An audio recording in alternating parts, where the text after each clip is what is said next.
Good afternoon, Rose fam. Alright, so as promised, here is the unbagging of some bareroot roses. One from Costco and one from Sam's Club. Those have shown up already here. I've already done unboxing of the Lowe's and Home Depot ones that came in these little plastic pots with soil. These are the more typical bare root roses that you find in the big box stores. They come in a bag. I'm gonna open it for you so you can take a look. I like to label them. Buy a bunch of these labels on Amazon. I find that the permanent marker, oh man, I buy it from Lowe's. It's like an octagon shape. I forgot what it is, but that has been the best. It lasts forever. I have some from last year, and the writing is still nice and clear, hasn't smudged or faded. With that said, if you look over to the side, I've got my big old bin, and it's full of water. The witch's brew there is about 2 cups of fish emulsion, just a little bit of Sopo Mag, aka Epsom salt, not a lot. It is a large amount of water, so diluted well. And then just maybe a tablespoon of water-soluble fertilizer, aka Miracle Grow, the blue stuff. Again, it's nice and watered. You don't want to put a concentration of anything in there, really. This is just to soak it and get it ready to be potted. Today, I'm just going to be opening these up and sticking them in the water for you.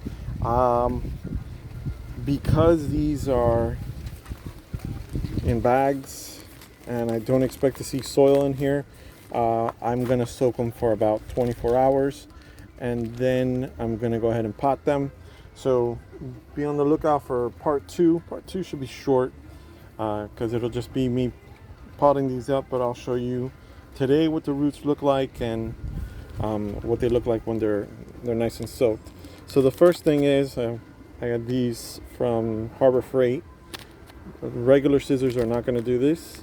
So you open that up.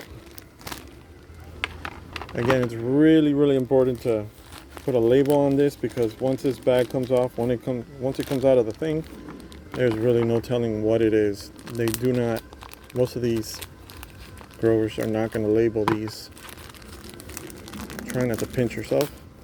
And just as I expected, this filling is full of sawdust. There's a problem with this, twofold really.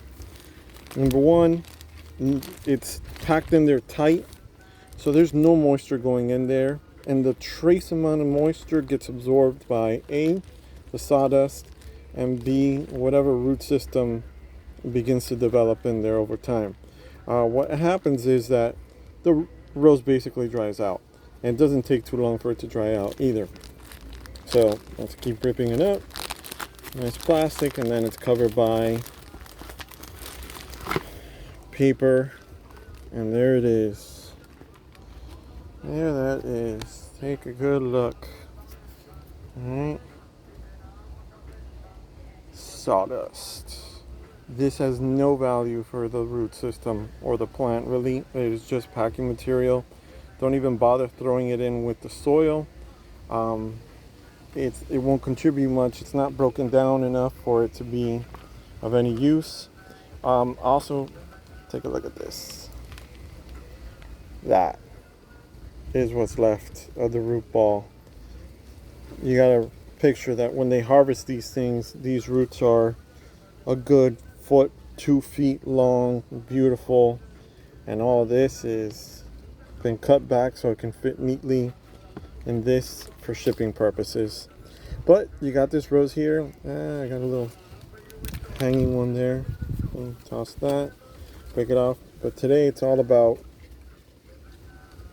taking it out of the bag and dunking it. Alright, so that is Costco.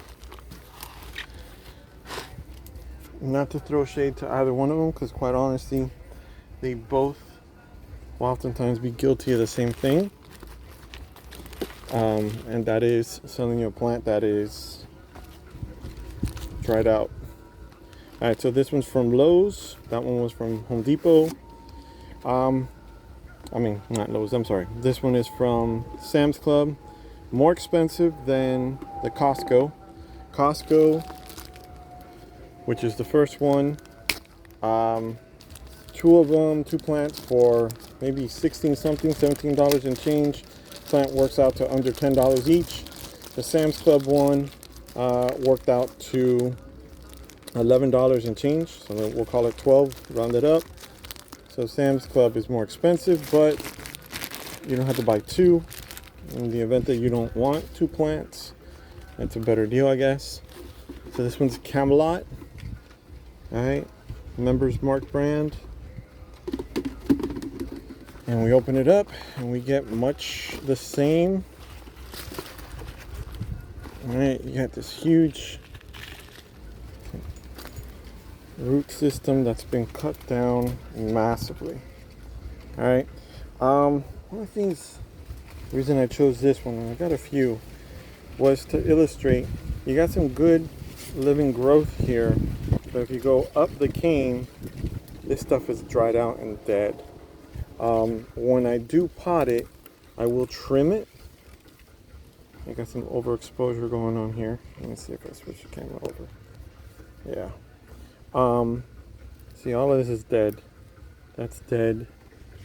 Dead. But it's got a good root ball to it. So it should make a good recovery. I'm gonna go ahead and wait to cut that when I go ahead and pot it.